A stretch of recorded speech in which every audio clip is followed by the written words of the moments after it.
Hi friends, welcome to Pravali's kitchen. ఇవాళ మనం ఎండుమిరపకాయలతో మినపప్పు రోటి పచ్చడి ఎలా ప్రిపేర్ చేయాలో చూద్దాం. స్టవ్ ఆన్ చేసుకుని కడాయి పెట్టుకుందాం. కొద్దిగా ఆయిల్ వేసుకుందాం.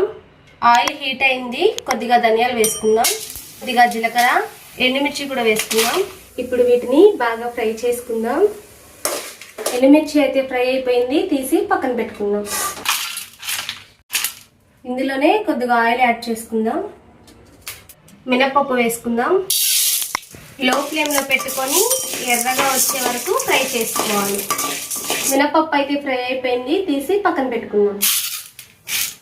ఇందులోనే కొద్దిగా ఆయిల్ యాడ్ చేసుకొని ముందుగా కట్ చేసి పెట్టుకున్న టమాటాలు, కొద్దిగా చింతపండును వేసుకుందాం. కొద్దిగా ఉప్పు వేసుకుందాం. ఒకసారి కలుపుకొని కొద్దిగా వాటర్ యాడ్ చేసుకుందాం.